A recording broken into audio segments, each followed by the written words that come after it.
Hai, assalamualaikum, apa kabar? Semoga sehat-sehat ya. Maaf banget, kita udah lama nggak ngobrol-ngobrol banyak kali ini di program kita Parenting with Elradi Family. Yeay.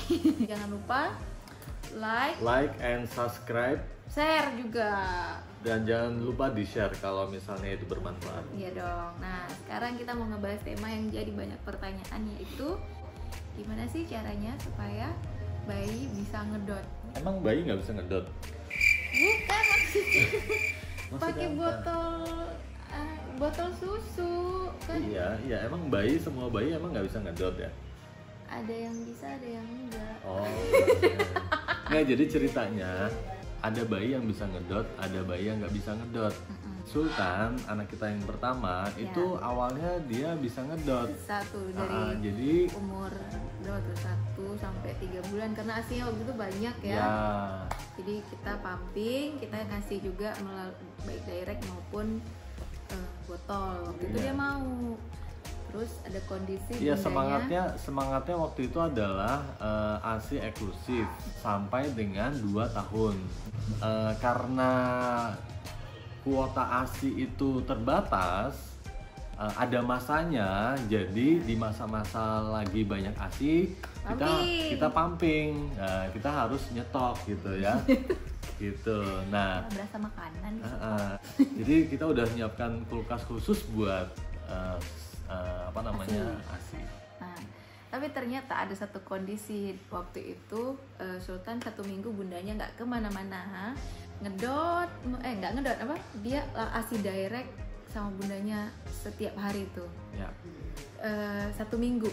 Ya. Di minggu berikutnya bundanya mulai kerja, dan yang terjadi adalah Sultan amnesia alias lupa bagaimana cara ngedot.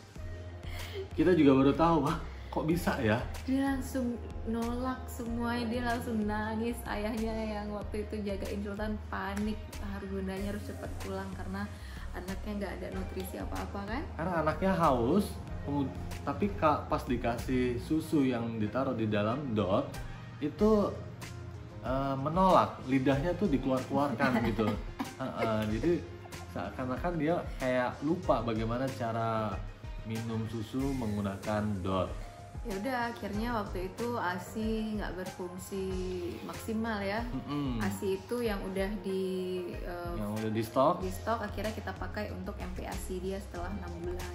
Nah, akhirnya dari situ Sultan selalu direct. Direct. Jadi kemanapun kita pergi, Kemanapun dia dibawa. dia harus ikut gitu. Entah itu Niken lagi syuting di luar kota. Waktu itu kita kemana? Beberapa kali, 2 kali ke Aceh. Ya. Kemana tuh?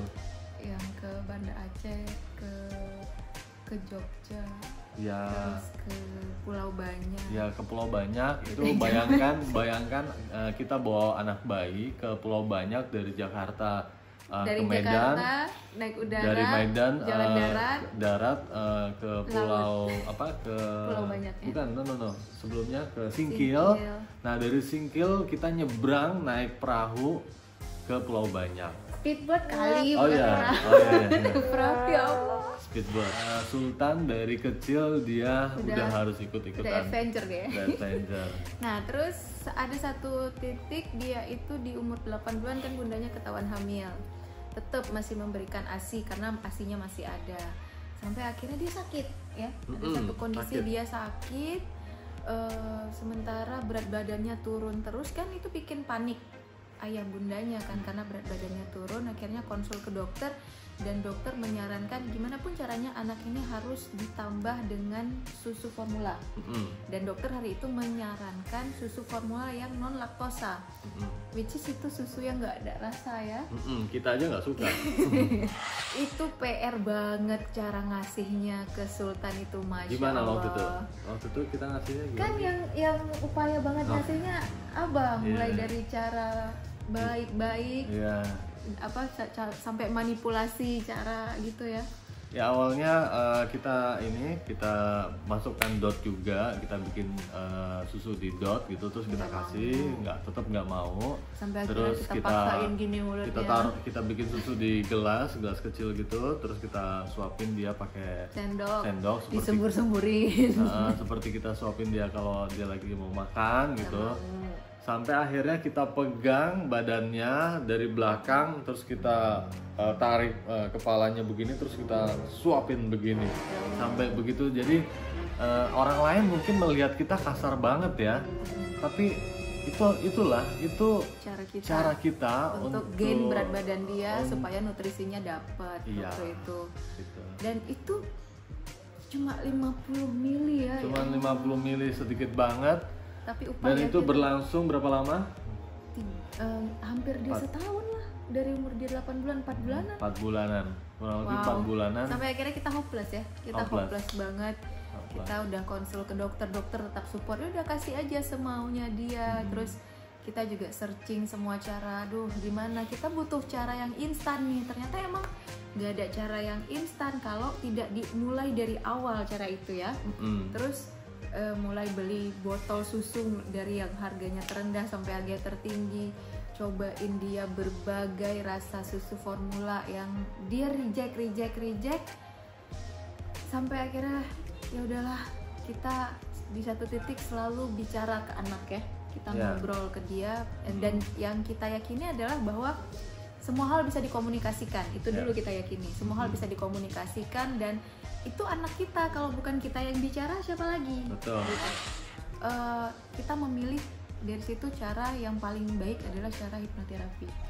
Kita nggak bosen ngobrol ke dia, nah ayo minum susu ya, mau ya, ngobrol terus setiap saat, kapanpun, dimanapun, lagi dalam kondisi apapun. Ya. Kalau Niken rajin ya, kebetulan karena dia tukang ngomong orangnya gitu kan. Kalau aku orangnya enggak. Jadi ya mungkin hanya beberapa kali aja sih kasih ini. Cuman ada waktu-waktu di mana kata-kata hipnoterapi itu bisa diterapkan ya, cocok untuk diterapkan ya. Kira-kira di waktu-waktu kapan aja tuh? Biasanya bukan. Yang pertama itu milih bahasa yang dipahami sama anak. Ya.